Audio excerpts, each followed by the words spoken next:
Bhuvasuvaha Tatsavituhu Varenyam Bhargo Devasya Dhimahi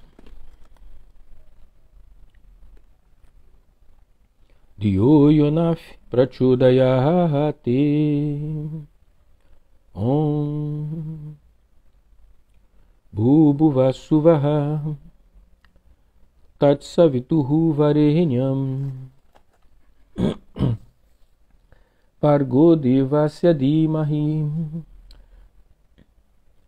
Dhiyo Yonah Prachodayate Om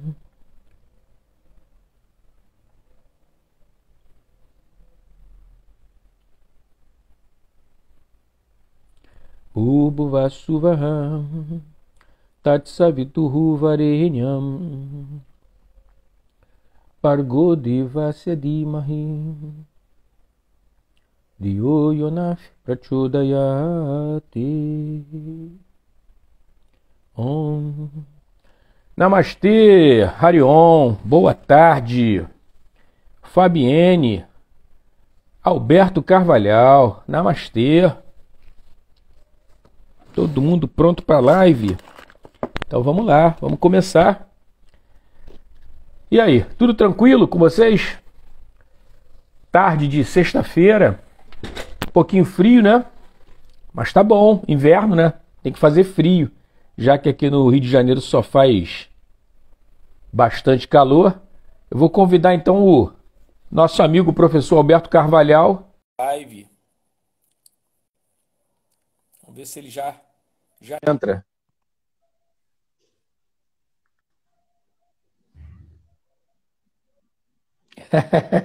Isso, Fabiane, boa. Fabiane, tá me ouvindo legal? Como é que tá o som? Tá bom? Boa tarde, Romina. Namastê. Oi, Alexandre, tá me vendo? Tô te ouvindo legal. Você, beleza? Tá me vendo? Tô te vendo, tô te vendo, tô te ouvindo. Namastê. Namastê. Fabiane e Romina estão ouvindo bem? Como é que tá? Beleza, beleza, show. Eu tô vendo que tu andou escrevendo uns negócios aí atrás. Tava estudando? Tava estudando? Não, eu tava dando aula. Tranquilo. Não, deixa aí pra gente aproveitar um pouco, cara. Não, vai sujar minha camisa, eu tô de camisa branca. Botei Não, uma camisa branca. aí é adequado. Camisa branca é um perigo, cara. Você já reparou que eu nunca uso branco, cara? Eu tô sempre de azul marinho ou de cinza, cara. Eu também gosto de botar azul para dar aula, principalmente. Mas hoje eu resolvi colocar uma camisa branca. Essa cor aqui, eu não sei se vocês sabem. Essa cor, o azul marinho, é a cor de Krishna. Mas mais escuro, né? Mais escuro. É o azul, exatamente. O azul O azul do mar espaço. profundo. Mar profundo, isso aí. Mar profundo. Isso aí. E o cinza é Shiva, né? É a cor de Shiva. O cinza. Você sabia?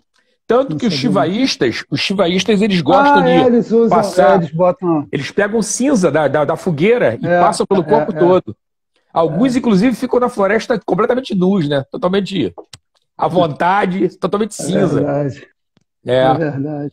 Não, é legal, porque às vezes o pessoal vai para a Índia e encontra uma figura dessa e acha que é um alienígena, mas não, os caras têm costume de fazer isso mesmo. A minha amiga do jiu-jitsu, Fabienne. Fabiane.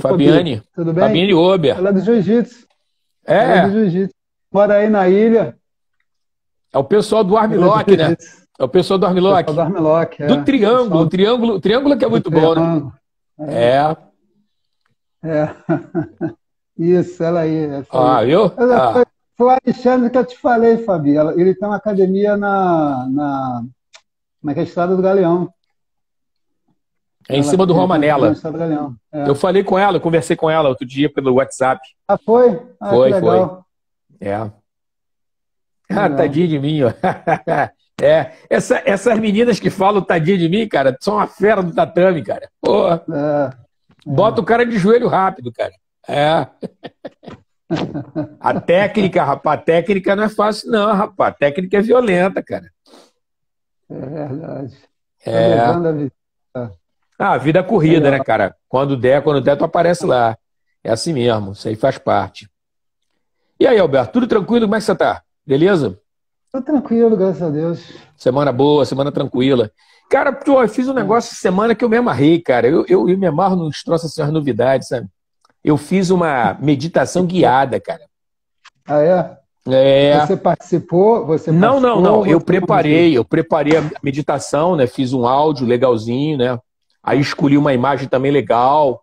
E aí preparei tudo, pá, bacana, e botei no coisa hoje. Então, a partir de hoje não tem mais meditação presencial lá na Escola Jaia. É tudo online. Eu deixo lá uma meditação toda semana, uma meditação diferente, e a pessoa medita a hora que ela quiser. E aí eu estou até aproveitando aqui o espaço aqui, né? O espaço é nosso, gente. Se quiser botar alguma propaganda, divulgar algum evento, fica à vontade, que está todo mundo liberado. O que acontece é o seguinte: a minha ideia é fazer uma coisa assim bem prática, bem funcional mesmo. Por exemplo, essa meditação que eu coloquei, eu estava animado, né? Então a meditação ela tem uma duração de 26 minutos. Mas a minha intenção é fazer meditações mais curtas para pessoas, às vezes, que têm dificuldade por conta do tempo de meditar. Mas aí alguma coisa a pessoa faz, entendeu? Meditação de 10 minutos, 15 minutos, 20, a coisas assim, né? Entendeu? Rapidinha que a pessoa possa fazer. Aí, de repente, faz 2 vezes por dia. É melhor do que uma você só, né? deixou no perfil? Você deixou no perfil no Deixei, Instagram? não, no Qual? perfil do Instagram, não. Ah, Eu botei no YouTube, no entendeu? YouTube, tá. Eu vou ver se No até canal faço do YouTube. uma postagenzinha no Instagram para avisar o pessoal que tem esse trabalho lá no YouTube. O pessoal que quiser ir lá. Então, toda semana vai ter uma Entendi. meditação nova. É uma novidade, né, cara? Pela dificuldade que as pessoas têm para meditar, né? É uma tarefa Uhum. um tanto difícil, não é fácil. Quem disser que boa tarde, namastê. Quem disser que é fácil, não é fácil. Ó, a Por Thaís isso aí. que, por isso que é até legal, né? Desenvolver uma prática de pranayama, porque para você fazer prática de pranayama, criar regularidade, tem que ter um pouco de paciência, né? Namastê, Uhum. Elizabeth. E aí a meditação fica um pouco mais fácil, né? Pela paciência desenvolvida no próprio pranayama, na própria prática Uhum. regular de pranayama, né? É. Ó, a Thaís aí. Namastê, Thaís. Boa tarde, Thaís. Viveka Zen. Namastê. Viveka Zen. Olha só, bem, nós estamos falando aqui sobre a vida, mas a gente tem que falar também sobre a morte, né, cara? Porque a morte, ela faz parte da nossa vida também, de todos os seres, né? Quem está vivo vai ter que morrer, cara. Tem que ir embora de um jeito, de outro de outro. Não dá para ficar para sempre, né? Mesmo Matusalém, namastê, mesmo Matusalém foi embora, recebeu um cartão vermelho, vai, Matusalém. Porque não dá para ficar aqui direto. Tem que ir embora. E aí, nós vamos conversar hoje, Alberto, sobre a morte, né, cara? A visão da morte, a morte na visão do yoga, né, cara? O que é a morte? E Verdade. aí eu passo a bola para você aí, você dizer as tuas impressões dessa visão do yoga. A primeira coisa importante você falar aqui é que yoga não é materialista. Namastê. A O primeira yoga não é coisa materialista. importante é Perfeito, perfeito. o ser não se reduz ao corpo, de modo que se o corpo morre, o ser desaparece. Não é assim que yoga vê. Uma boa Perfeito. referência para esse assunto da morte é a Bhagavad Gita. A Bhagavad Gita Sim, fala várias vezes sobre a morte e sobre o que acontece depois da morte. Fala do momento da morte, inclusive.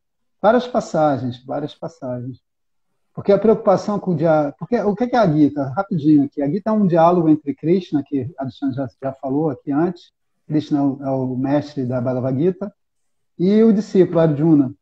E é interessante que esse diálogo se dá na iminência de um combate, de uma batalha, que havia num campo de batalha chamado Kurukshetra. Aí Arjuna fica preocupado, várias coisas atormentam Arjuna nos momentos que antecedem a guerra.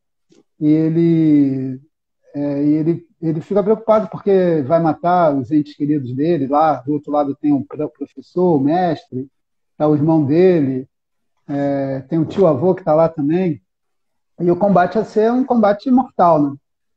Eles estavam ali para matar ou morrer, literalmente. Então, perfeito. ele fica preocupado. O que vai ser se eu matar essas pessoas? Aí Krishna fala que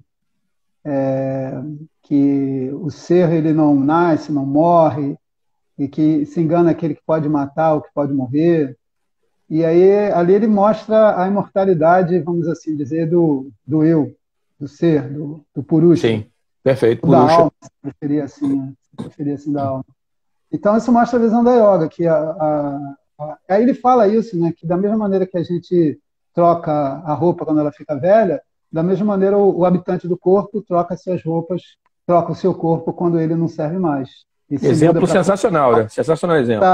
e veste corpos novos. O Sim. que mostra interessante é o seguinte: primeiro, existe uma continuidade da vida, né? A vida não termina com a morte, e ela não começa com o nascimento. Antes desse nascimento já havia outros nascimentos, houve outros nascimentos, assim como vai haver outras mortes depois dessa.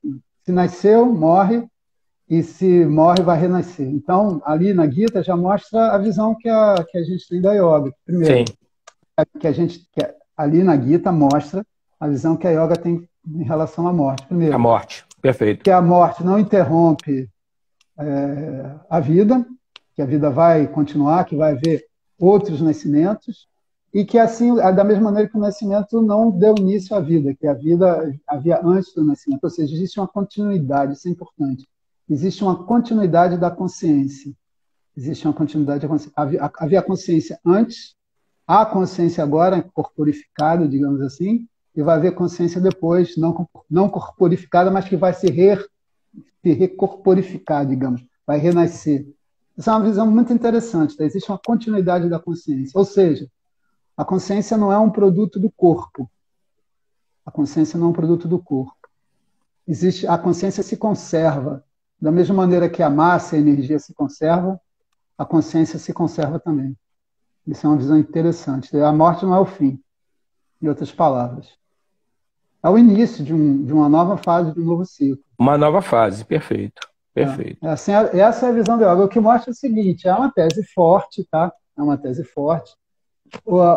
Essa concepção da reencarnação é uma concepção que vem da Índia, que vem dos Vedas. A Bhagavad Gita fala sobre isso. E a yoga é baseada nisso. A prática da yoga é baseada nisso também. É baseada nisso. Então, essa é a visão.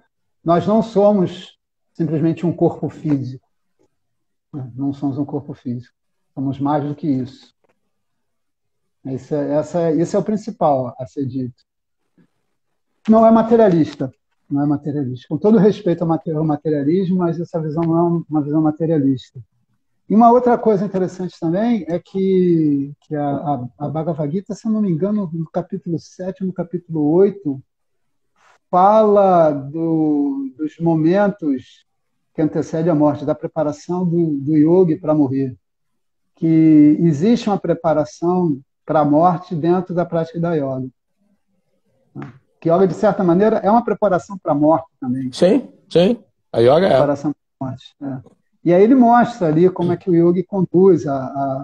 Ele sente que vai morrer e ele faz a passagem meditando. Traz a energia para o alto da cabeça, recita o Om e dirige o corpo sutil para o nascimento no mundo superior. Ele vai falar isso. E isso é uma coisa muito importante. Isso é uma coisa muito importante, completando o que você falou, essa questão do pensamento.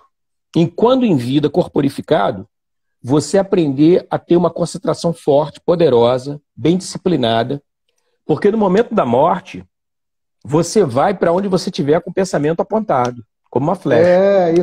Isso é uma coisa que também aparece na Gita. De acordo com o seu último nascimento, de acordo com o seu último pensamento, é o seu nascimento. Isso é muito importante. Se você morrer pensando... se você morrer... Isso Krishna falando, ok? Se você morrer pensando em mim, você vem para mim. Conforme o seu último pensamento, vai ser o seu próprio nascimento. Por quê? Porque o seu último pensamento tem a ver com o valor que você alimentou durante toda a sua vida. Isso é um outro princípio interessante também, que o que leva ao próximo nascimento é o desejo, são as tendências. Isso eu estava conversando muito sobre isso. Na Gita, tá? Eu estava conversando muito sobre isso, sobre sanskaras. Essa semana. Os samskaras. Já conversam nos samskaras. Porque como é que a consciência flui? Flui através das tendências. As tendências é uma espécie de fluxo de informação que se conserva e atravessa o universo e vai moldando. Interessante que ele vai moldando o universo na medida em que é através dessas tendências que os corpos e as mentes vão sendo formados. O universo é mental, né? O universo é mental. É outra coisa também forte, outra tese forte, mas o universo é a expressão de uma mente cósmica. O universo é a expressão de uma mente cósmica. Olha só, Alberto, uma coisinha só. Até para mostrar para o pessoal que isso é muito mais tangível do que a gente imagina. No final da década de 50, tá? Foi criada uma série nos Estados Unidos chamada Jornada das Estrelas. E o pessoal tinha os comunicadores. Esses comunicadores se comunicavam entre eles e se comunicavam com a nave. Os celulares só foram aparecer já em 80 e poucos foi que apareceu o celular no mundo. Então vocês veem o seguinte, reforçando a questão do universo ser mental. Primeiro você cria as coisas na mente, depois elas naturalmente vão sendo processadas e vão acontecendo. Por isso que é muito importante ter cuidado com o que se pensa. Não só a seu respeito, mas a respeito de tudo, né? É verdade, é verdade.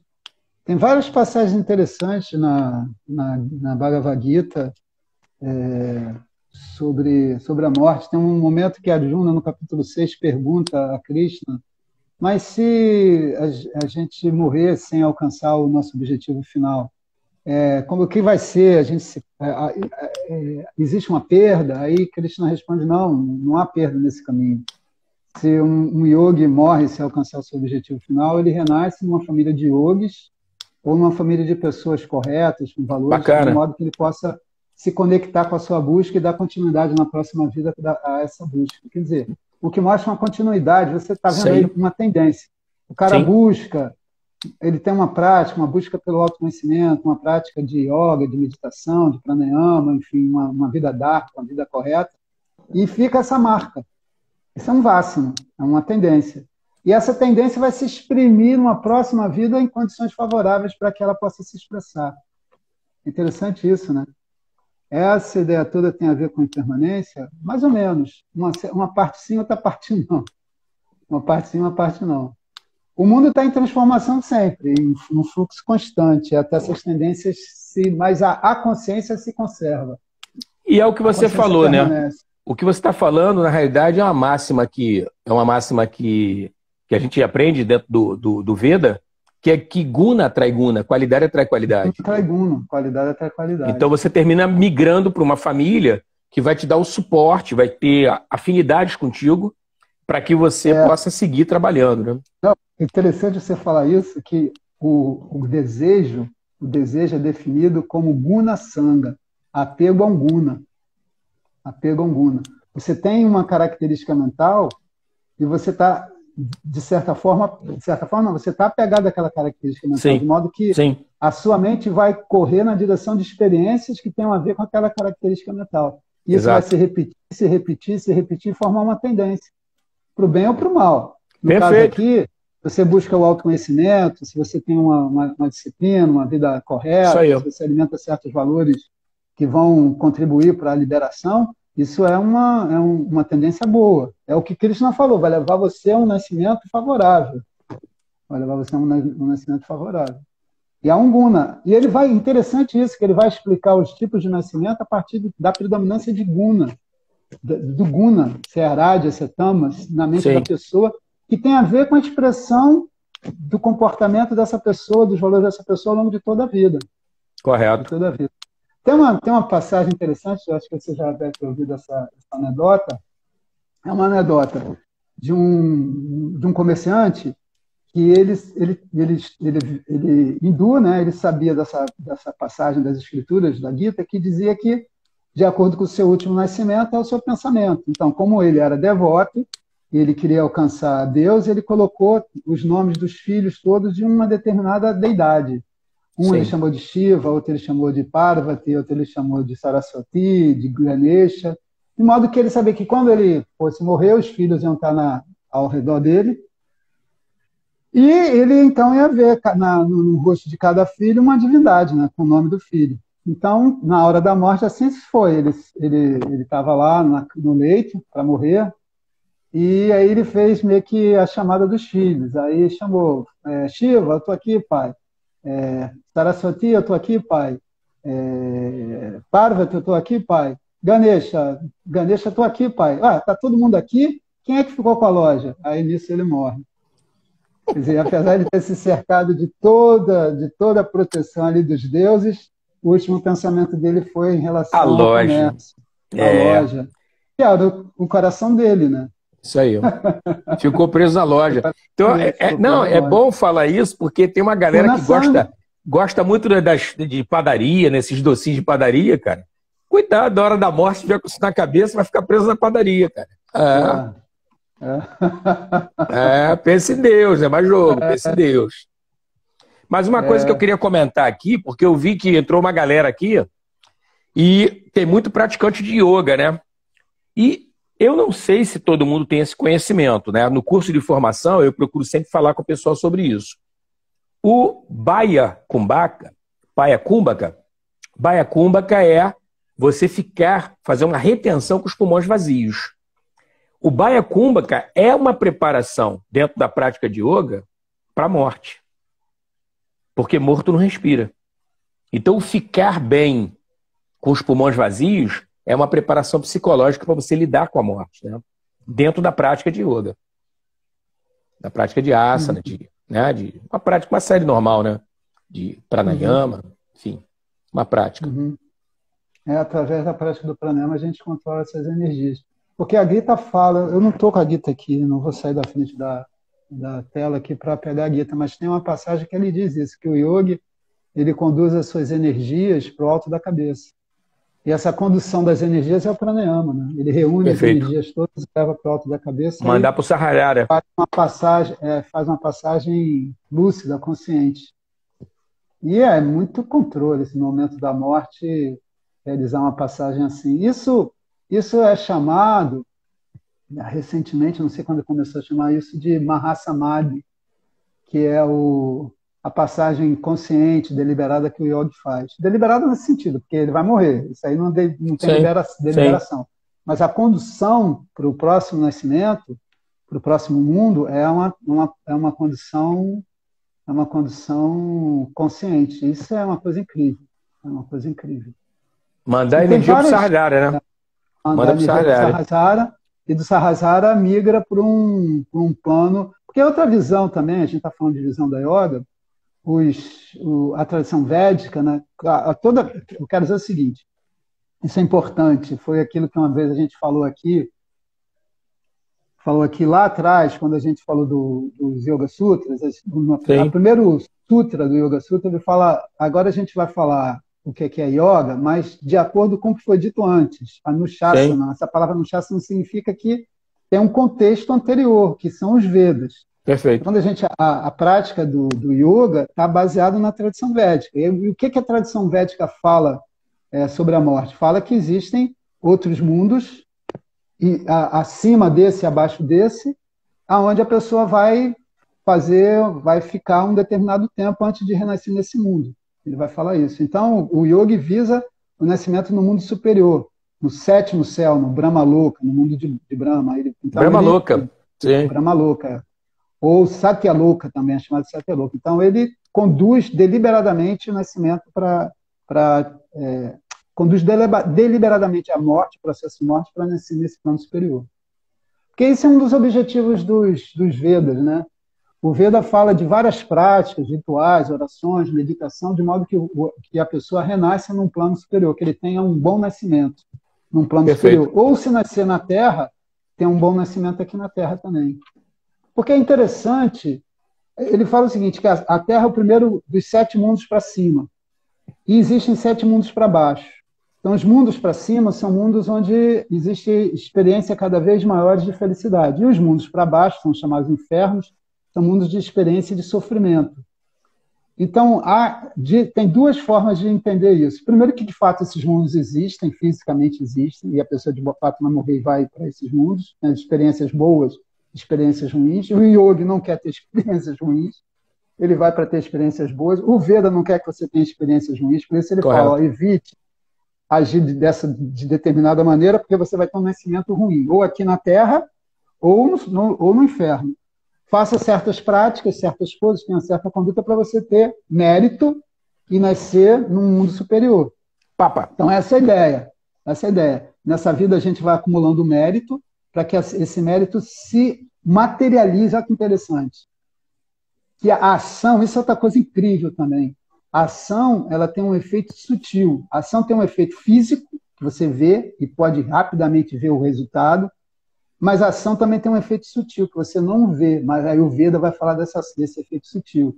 Você está acumulando um mérito que fica ali no estado potencial e que em determinadas situações, esse mérito vai se manifestar, se materializar na forma de felicidade, de alegria. Sim. Você vai para um mundo que você vai ter felicidade. Mas, se você fizer determinadas coisas, vai gerar demérito, e esse demérito vai se exprimir na forma de sofrimento. É interessante, desculpa tomar assim, falando muito, mas é interessante que a palavra sukha... Fica à vontade, rapaz, fica à vontade. Sukha, olha o sânscrito. Sukha, sim, sukha. Ka vem de akasha, espaço, é a mesma raiz que vai dar espaço à caixa. E su é felicidade, uma coisa boa. Então, sukha, que significa alegria ou felicidade, também significa um lugar bom. Sabe? É um lugar onde você vai ter uma experiência boa. Perfeito. Durka, ka é o mesmo ka, é o ka que vai dar significar a palavra espaço, lugar. E o dur é difícil. Durka é um lugar que você vai para ter uma experiência ruim. Dura, difícil, pesada. Sofrimento. Purgatório, e isso purgatório. Exatamente. E aí isso está representado nesses espaços onde você, para cima, os mundos para cima, onde você vai ter experiência de sukha, e os mundos para baixo, onde você vai ter experiência de durka. E o que o Veda vai dizer, meu filho, olha só, bote a mão na cabeça, pense. Você está querendo ser feliz, não é? Ninguém quer. Todo mundo quer o quê? Segurança e prazer. Quer se libertar do medo e da insatisfação. Então, haja dessa maneira aqui que eu vou descrever. Ó.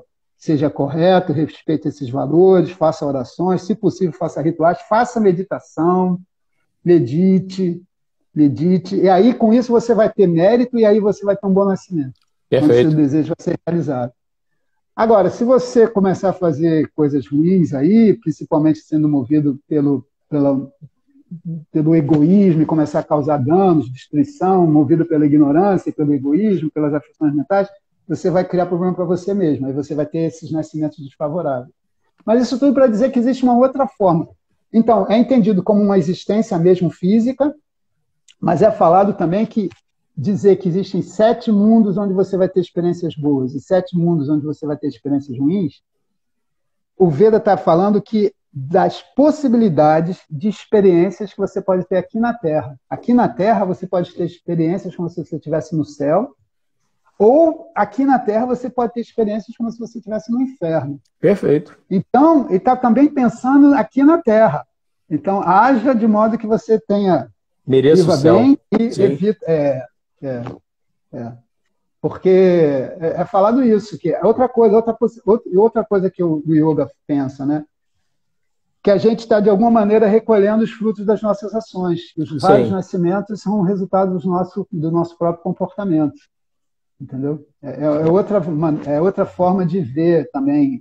Quando a gente fala a visão da morte do yoga, no yoga é isso, que o nascimento é uma expressão do nosso resultado das nossas ações. Correto. Entendeu? A própria escolha de família, né, cara? A própria escolha de profissão, a escolha de tudo, né? Você meio que... Eu estava até conversando essa semana com os alunos sobre essa questão. Eu li um pensamento lá e estava falando um pouco sobre a questão do livre-arbítrio, né? Até que ponto nós temos livre-arbítrio, né?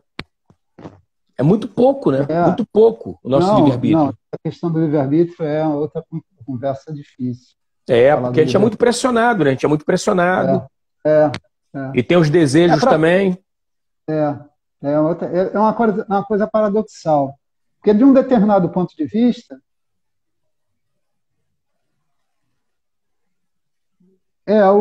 você tem que considerar uma coisa, pessoal que está escrevendo aqui, a Rafa. O mais antigo disso tudo que está aqui é Veda. Veda é muito antigo. O Veda dizem que existem discussões, que o Veda, um dos Vedas mais antigos, que é o Rig Veda, tem 2.500 anos antes de Cristo. Então são praticamente 5.000 anos. É muito antigo, É muito antigo. Então, a origem da maior parte dessas coisas aí é Veda. E mais interessante, que o Veda organiza um conhecimento que já existia antes dele. Ele organiza. Um conhecimento que já existia antes, é Sim. muito antigo. E O uma Veda é muito, coisa, muito, olha muito só, antigo. uma coisa que eu queria até comentar, porque algumas pessoas conversaram comigo essa semana, e aí eu estava falando do cuidado que a gente tem que ter em relação ao pensamento, que é o pensamento reinante na nossa sociedade, que é um pensamento cartesiano ainda. Então, por exemplo, na questão do Veda, especificamente, os 4 Vedas se manifestavam ao mesmo tempo. Porque a gente tem uma ideia de que o Rig Veda é o mais antigo, então, quando o Rig Veda acabou, aí é que começou o Atharva Veda, aí que depois... Entendeu? E não foi assim. Não Não, foi isso assim. é na historiografia ocidental que diz que o Rig Veda é mais antigo, mas a visão Sim, que a Índia tem de si mesma não é assim. perfeito. Primeiro, que havia um Veda, um único Veda, e que Vyasa, para facilitar a memorização, dividiu em 4. Na verdade, ele dividiu em 3, e desse Veda que sobrou, ele fez o Atharva Veda. O Atharva Veda é grande porque foi o que sobrou do Vedão lá, que ele dividiu Sim. em 3 Vedas. Mas é dito que, enfim, que o Veda foi uma visão que os rishis tiveram. Os rishis tiveram essa visão e que o Veda é o que a gente falou, a consciência e o próprio conhecimento ele se conserva. O Veda é um conhecimento que os rishis tiveram acesso a ele, é muito antigo, muito, muito antigo. E é impressionante, apesar de toda a antiguidade, da profundidade do Veda, né? Sim. A profundidade desse conhecimento. Até mencionando sobre micro-organismos, cara. Até mencionando sobre isso. Né? É impressionante, cara. Tu fala assim, cara, como é que esses caras perceberam isso, cara? Agora, eu não sei se vocês sabem de um detalhe. Vocês sabem o Gayatri? Existem vários Gayatris. O Gayatri é um mantra de 24 sílabas. É o que caracteriza um Gayatri, né? Quando tu falou, é o Gayatri, tu já sabe que é um mantra de 24 sílabas. Não precisa ser aquele Gayatri conhecido, que é o mais famoso, né? Que é um hino a Savitri, um hino ao sol, né? O que acontece? O Gayatri, ele foi criado pela dificuldade de você cantar os hinos dos Vedas. Aproveitando esse gancho que o Alberto falou sobre a divisão do grande Veda em 4, quando você tinha uma afinidade com um determinado Veda, você procurava pegar os hinos daquele Veda e cantar como um devoto. Só que, em função de você ter que trabalhar na lavoura, ter outras ocupações, você às vezes não conseguia, por conta do tempo que você levava cantando os hinos. E aí você tinha que priorizar a questão da colheita, o cultivo da terra, aquela coisa toda. Então criaram o Gayatri, porque o que se diz é que o Gayatri ele condensa os 4 Vedas juntos. Então quando você canta o Gayatri, na verdade você está cantando para os 4 Vedas. Não sei se tu tinha esse conhecimento. Não, esse Gayatri, o Savitri, ele é a base da metrificação do Veda inteiro. O Perfeito. Gayatri é a base para você entender a métrica de todos dos outros hinos. Por isso que se começa com esse Gayatri. E ele está presente nos 3 Vedas. Eu não sei se eu não tenho certeza se o Atharva ali tem o Gayatri. Mas os 3 Vedas, o Rig, o Yajur e o Sama Veda, e começa com o Sama, com o Gayatri, que é basicamente um pedido a Deus na forma de sol, que ilumine os nossos intelectos, para que a gente possa conhecer o absoluto. Essa é a finalidade do. E interessante que ele começa com os mundos. Burro, Bhuva, Suvaha são os mundos. Sim. O Terra, o intermediário e o mundo mais elevado. Que pode aparecer em 3, mas que pode aparecer em 7 também. No caso do Gás, são 3. Para resumir o universo inteiro, né? Correto. E o Sol ilumina esses 3 mundos e representa o absoluto. Agora, o pessoal deve estar entendendo por que Alexandre está sempre cantando Gayatri. Para abençoar o intelecto. Exatamente. É uma forma de você... Claro, Isso aí, ter clareza, né? Claro. Na tua percepção. Por isso que é dado ao Brahmachari, para ele se preparar para o estudo. Além de ser uma disciplina mental, né? Além de desenvolver o foco, né? Como a gente trabalhou a gente viu na última aula do foco, Os A iogues concentração. desenvolvem o foco Perfeito. cantando, recitando os versos. Perfeito. Primeiro. É interessante você falar isso, que a Gita, nesse capítulo 8, acho que é o capítulo 8, quando fala do yogi, no momento da morte, o yogi medita no Om. Ele recita o Om, e assim ele faz Passagem. a passagem dele. É. Não, e Bacana outra isso, né? coisa, Om. quando você comentou hoje sobre o campo de batalha de Arjuna e Krishna, eu me lembrei, Kurukshetra. eu me lembrei dessa conversa, né? Dos dois conversando no campo de batalha, né? Pouco antes de entrar em combate. Eu me lembrei do handball. No handball, você dentro da quadra, você conversa com quem vai te ajudar na batalha, né? Uhum. E, de certo modo, você meio que... No handball, especificamente, não tem isso. Mas o canto mantém o teu foco na batalha. O canto, você cantar, mantém teu foco na batalha. Você se manter focado no teu objetivo. O que é que eu quero resolver? Eu quero resolver isso. Então, eu vou focar para ser o mais eficiente possível. Lembra que você falou que o mantra protege a mente? Eu acho que foi a Thaís que falou isso. Perfeito, protege a mente. Isso aí. Protege O medo não entra em decisão. negativos, A indecisão não entra.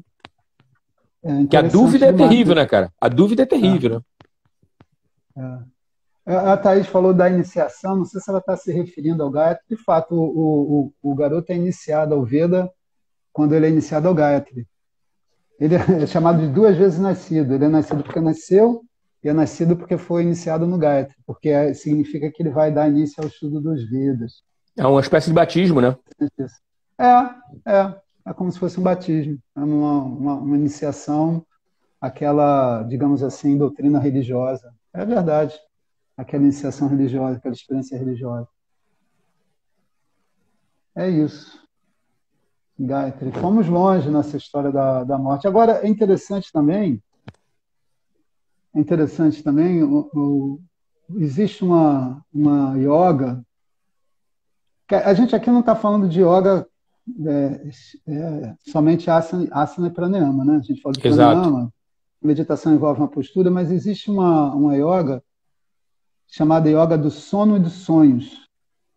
Essa yoga consiste em você ter consciência do sonho enquanto sonho, você reconhecer o sonho.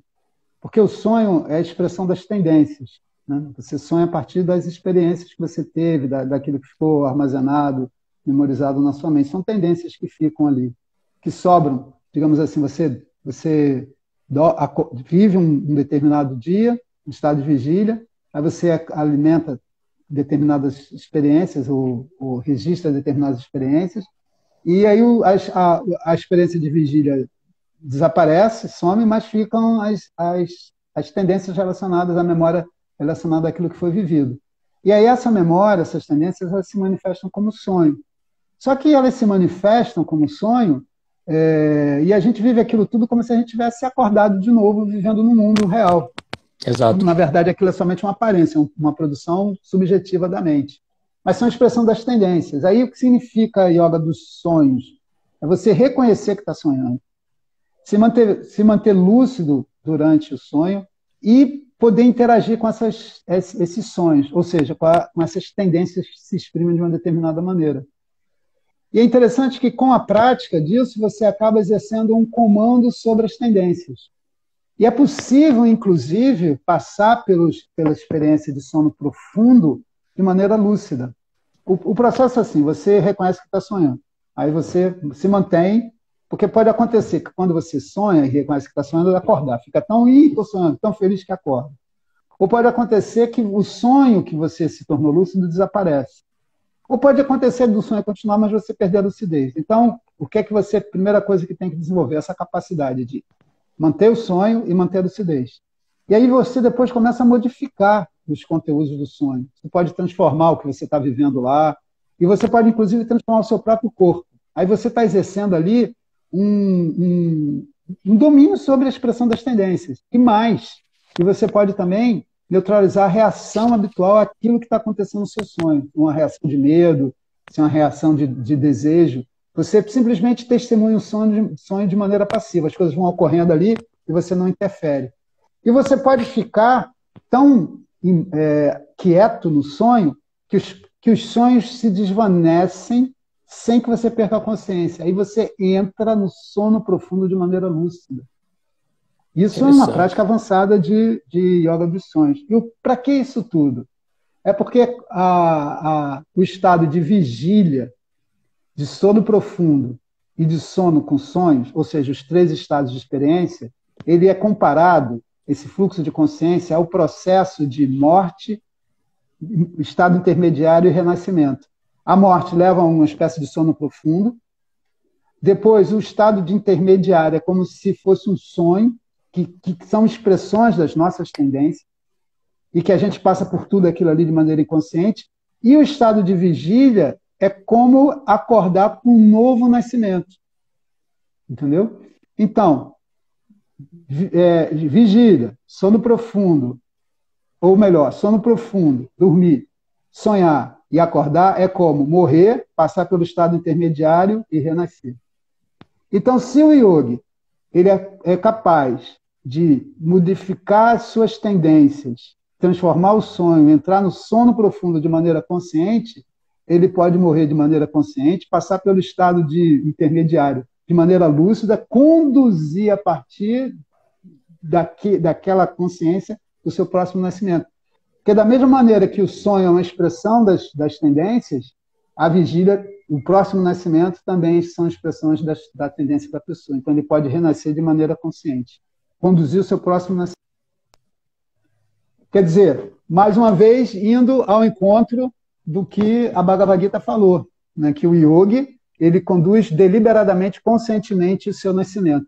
Perfeito. E para isso ele precisa ter o comando sobre as suas tendências, sobre os seus vasanas, sobre os seus samskaras, que é possível através desse tipo de yoga, que precisa de uma estabilidade mental, precisa de um equilíbrio mental, é preciso que a pessoa desenvolva relaxamento, estabilidade e vigilância para poder aplicar isso no processo de sono profundo, de sono com sonhos, e poder transformar as tendências, dominar essas tendências ao ponto de passar de forma lúcida pela morte. É dito no budismo tibetano, nessa yoga, que a morte é a melhor oportunidade que a pessoa pode ter para meditar. É o momento mais oportuno para a meditação. E é o que a Gita fala. O yogi, reconhecendo a morte, que a morte está chegando, ele se prepara para morrer meditando. Entendeu? É falado que aparece ali na morte a clara luz da morte, que é a clara luz da consciência, a consciência mais fundamental. E é possível, então, se identificar com essa consciência mais fundamental no momento da morte. Mas a morte é perturbadora, né? A morte é angustiante. A morte vem à cabeça, poxa, tudo aquilo que eu vivi, que eu não consegui realizar, e vem essa coisa, não, eu não quero, quero outro, eu não quero. É muito difícil. Então tem que ser um grande yogi para conseguir isso. É fácil falar na teoria, mas quando a gente está diante da morte, cara a cara com a morte... Abhinivesha. Abhinivesha. Boa, Alexandre. Abhinivesha é o apego à vida e o medo da morte, que domina, que Patanjali fala, é um fluxo natural,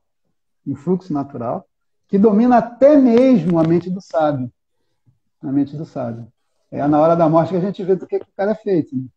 É ali, na hora cara. Da morte é a hora que, né?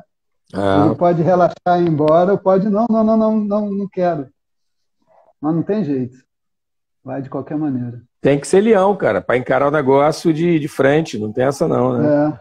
É isso aí. Quando a morte sorri de volta. Sorri de volta, isso aí.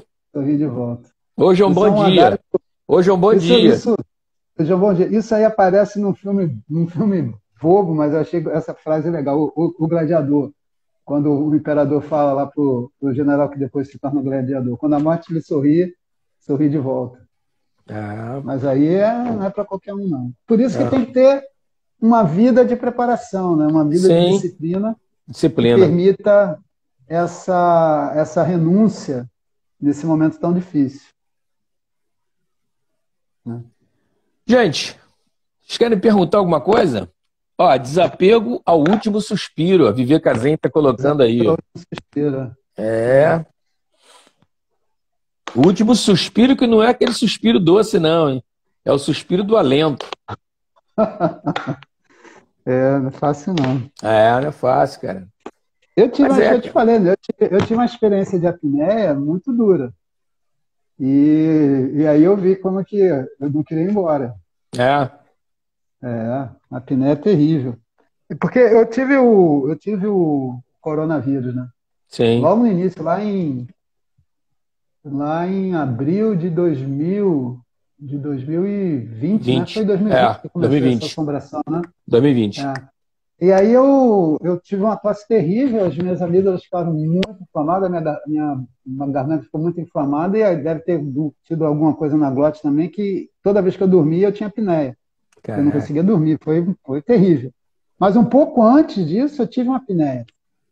Uma apneia foi assim, travou, eu não conseguia respirar, e eu não conseguia respirar, e eu não conseguia respirar. Aí eu tive a sensação de estar desmaiando, de estar indo embora. É um estrangulamento, né? É um estrangulamento. A luz está apagando, eu falei, vou morrer. Aí eu fiz uma força danada para voltar, e ainda me agarrei com a minha mulher. E aí eu consegui voltar, só que eu passei o dia inteiro com a dor no peito forte. E aí o que ficou claro para mim é o seguinte, eu não queria ir embora.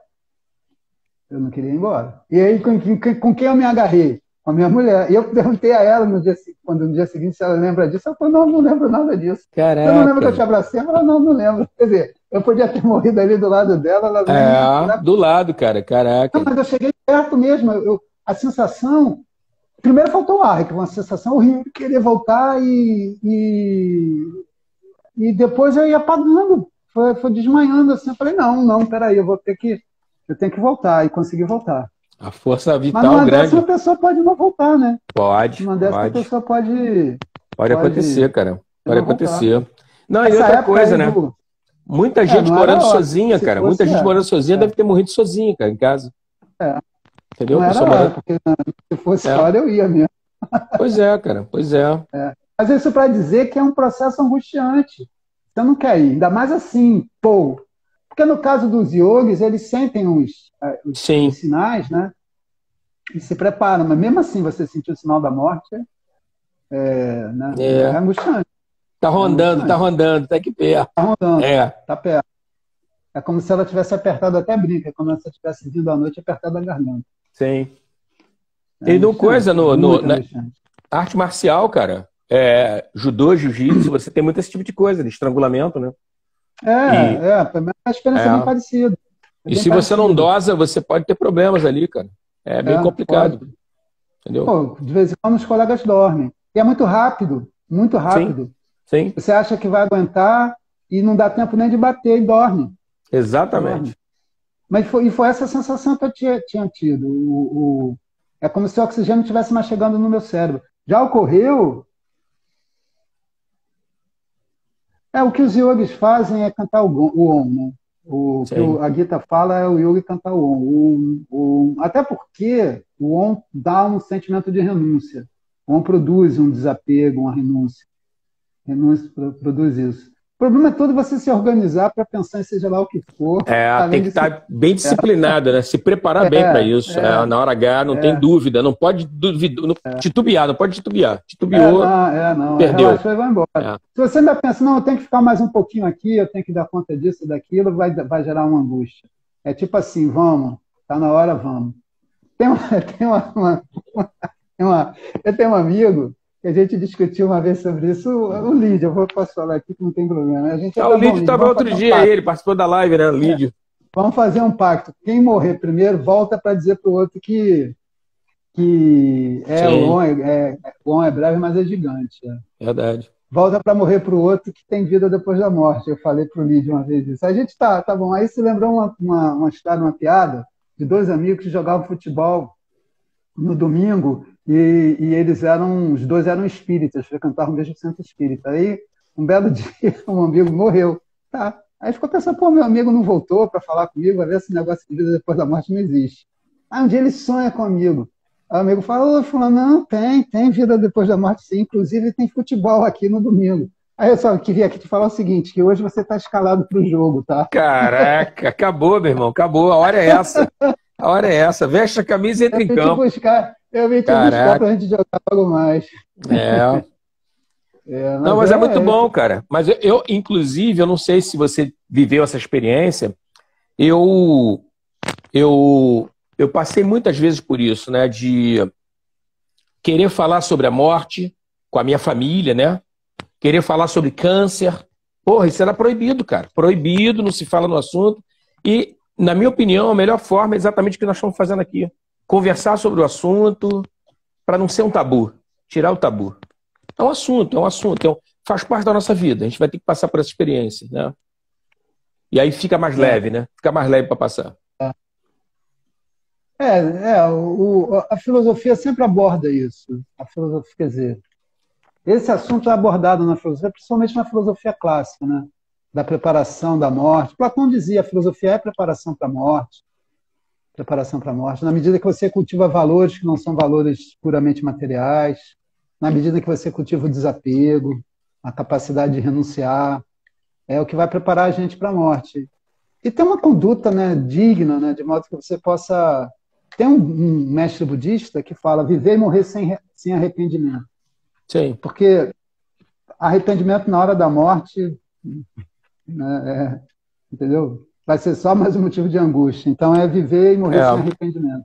E esse sentimento de algo inacabado, né, cara? As pessoas ficam com essa coisa, né? Sentimento de que... Tipo assim, porra, eu queria ver meus netos, já criou filho.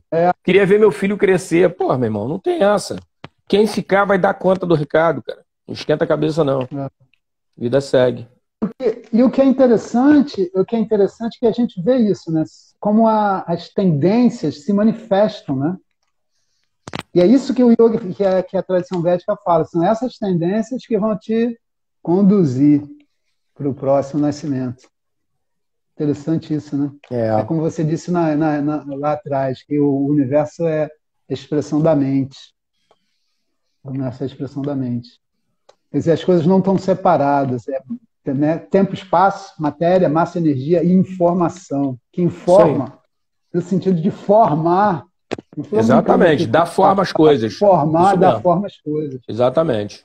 Dá forma às coisas. Dá forma à vida, dá forma à matéria, dá forma aos nascimentos. E aí existe uma ordem. Nisso tudo, existe uma ordem. Existe um Senhor. Existe Ishvara, o Senhor, existe Deus. Isso aí. Existe um sentido, um arqueiro. Você vê a flecha passar, você não sabe onde a flecha veio, nem para onde a flecha vai, mas você sabe que tem um arqueiro infalível, e a flecha vai acertar o alvo. Exatamente. É o que a gente pode dizer. Entendeu? Não sei que horas são. Não, falta pouco, cara. Faltam 6 minutos para 1 hora, mas a gente começou um pouquinho depois de 1. Acho que foi 1h02 agora que eu entrei. Perguntar se o pessoal quer perguntar alguma coisa, sei lá, a gente possa, de repente, conversar, ainda tem mais 5 minutinhos. Cara. Dá, 5 minutos na internet é muita coisa. Dá para conversar muito. Então, para resumir, a yoga não é materialista. Sim. Yoga acredita que a consciência existia antes dessa vida, existe na vida e vai existir para depois. E a yoga fala nas consequências das nossas ações, na forma de novos nascimentos, fala nessa continuidade, fala na reencarnação. A yoga fala disso tudo. Fala nesse fluxo de informação e de como a nossa mente molda o universo onde a gente vive, né? Yoga fala essas coisas todas. Isso está tudo relacionado com a visão que a yoga tem sobre a morte. E existe esse livro fantástico que é a Gita, que fala de vários momentos da morte. Sim. E tem uma passagem muito bonita aí, que ele revela a natureza imortal do ser, do eu. Quando ele fala que o eu é imortal.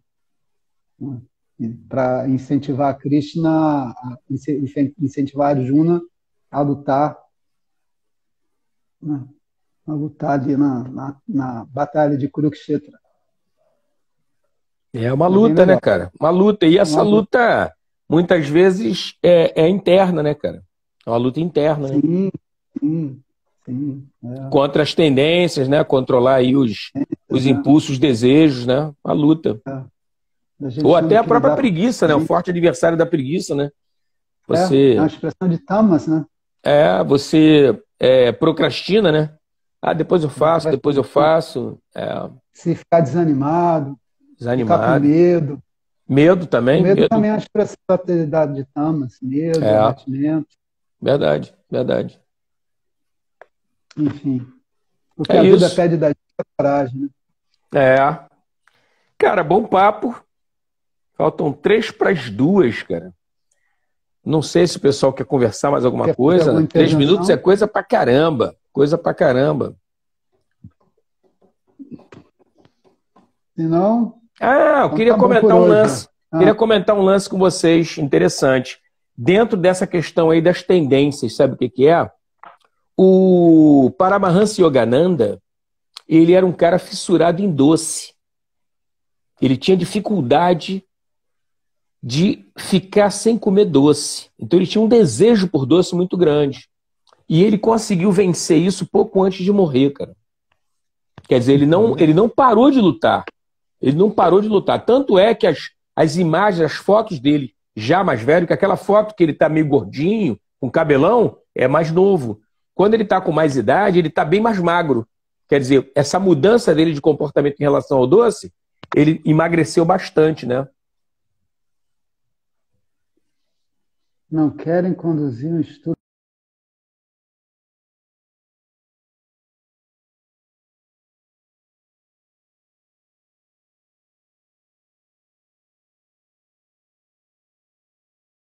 Uma travada lá no Alberto. Alberto, tá me ouvindo, não? Tá ouvindo? Uma congelada aqui, É, deu deu uma congelada. um loopzinho. Não, É. a Armínia tá perguntando isso, né? Se não quer conduzir um estudo da Gita. Acredito que Ah, seja isso. a Ela deve ter Gita, digitado. É, ela é botou. Gita, Agora Tito? botou Gita. Gita. Agora botou Ah, Gita. Gita. Era É C, porque não tem agora esse botou G. H, né? É, É. não tem esse H, é GI. Não tem o H, é. Olha, eu vou fazer um curso de Vedanta. Vou iniciar agora. Eu não sei se eu vou fazer, porque a Glória Areira, a Glória não, o Vidyamandi lançou um compêndio de 10 Upanishads traduzidas. Eu Quem vi fez a o tradução anúncio. foi o Henrique. Não, Gita, Bhagavad Gita, foi o Henrique Não, que traduziu. não é das Upanishads? Não, o Vidyamandi fez um lançamento de um compêndio com as 10 Upanishads. Sim, 10 esse eu Upanishads. vi. Quem traduziu foi Anunciando. quem traduziu foi o Henrique, quem fez os comentários, a correção, a revisão foi a Glória. Certo. E então tem agora à disposição, disponibilizado lá, as Upanishads. Então, eu fiquei pensando, e ela já tinha traduzido a Bhagavad Gita antes. Aí eu fiquei pensando em iniciar formalmente um curso de Vedanta, para estudar ou a Taittiriya ou a Gita. Aí eu não tenho certeza qual que eu vou fazer. É provável que eu faça Taittiriya. E agora vai ser mais fácil porque o pessoal tem acesso a essa tradução, que é uma tradução ótima, que é feita Taittiriya do Upanishad. sânscrito para o português. Taittiriya é um livro que eu já estudei muitas vezes. Estou estudando de novo agora. Eu estou com vontade de iniciar um curso de Vedanta mesmo. Eu estou Legal. fazendo um curso de Yoga Sutra, né? Aí eu tenho que Sim. explicar Vedanta para poder explicar a prática de yoga, o que dá uma trabalheira muito grande, porque eu tenho que recorrer lá nas Upanishads, a Gita, para poder entender o que Patanjali fala ali, relacionar aquela base teórica com a prática que ele está mencionando. Aí dá um trabalho, é um texto muito difícil. Aí eu fiquei pensando, por que não fazer um curso de Vedanta? E agora que tem Vedanta. as Upanishads, eu pensei em fazer um curso de Taittiriya. Pensei também na Gita. Aí eu ainda estou na decisão. Eu vou conversar com a Glória, estou até para escrever para ela, para perguntar a ela o que ela acha melhor. Mas como a Taittiriya é um livro que eu tenho estudado já há muito tempo, olha a Sônia aqui. Olha quem está aqui, Alexandre, a Sônia Boim. Saudações, Sônia. Namastê. Eu vou começar a dar aula de Vedanta, Sônia. De Vedanta a Vera mesmo. Estou pensando em estudar a Taittiriya.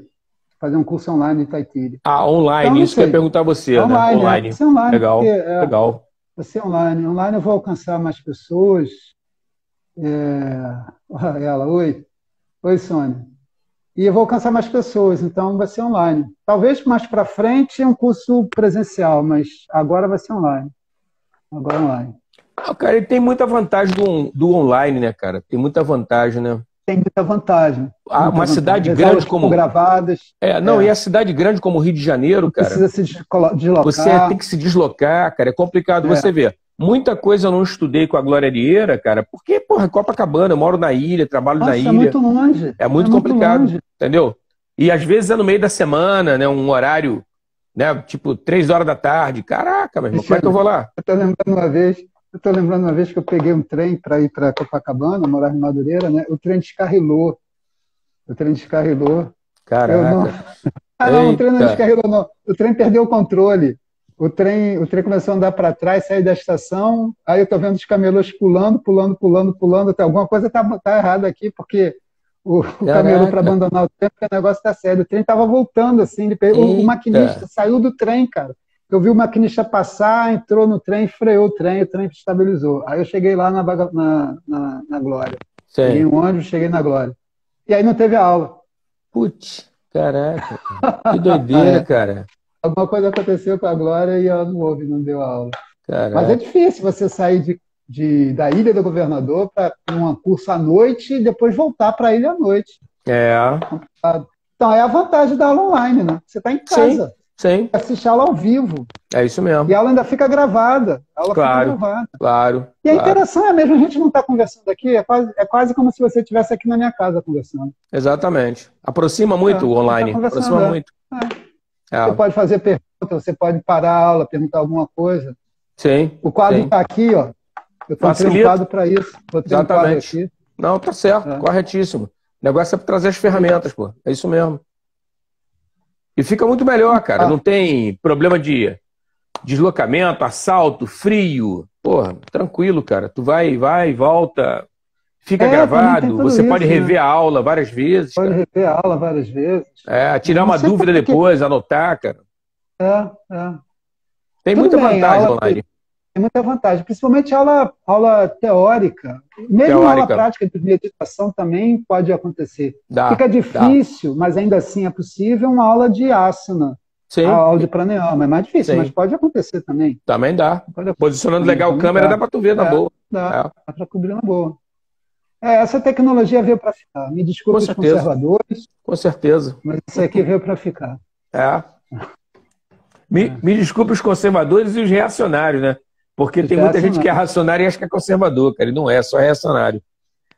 Mas é isso. Um grau além de conservador. Exatamente. É um conservador. É um conservador zangado. E detalhe, né, cara? Eu acho engraçado isso, que a pessoa é reacionária. A pessoa é reacionária, mas não quer largar o iPhone, não, cara. Não, eu quero o iPhone. Eu quero a televisão de LED. Porra, pelo amor de Deus, meu irmão. Eu tava conversando com a moça. Volta pra década de 70, década de 50, cara. Ela fala pra mim, eu não gosto de aula à distância, não sei o quê. Mas mesmo teórica. Eu perguntei, mas você não trabalha, não trabalhou online, não fazia reunião online? Ela fala assim, então, se a reunião funciona, a aula online funciona. É isso mesmo. A pessoa trabalha, faz reunião online, e a coisa funciona. É isso mesmo. Então por que a aula online não vai funcionar? Com certeza. Quer dizer, para a reunião online tudo bem, para a aula online não. Dá sim. Dá sim. Um pouco de boa vontade, cara, a gente ajeita tudo, cara. Paz, não é que é paz na terra aos homens de boa vontade. De boa vontade, é isso aí. Boa vontade.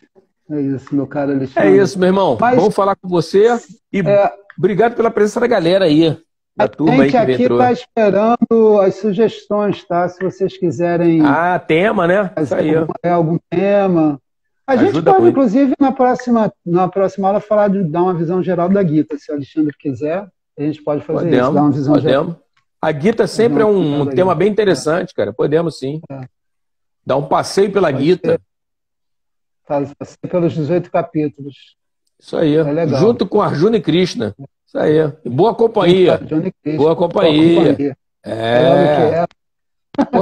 Importante ter boa companhia, cara, na jornada. Pegar uma carona no carro. Rapaz, isso aí. Imagina.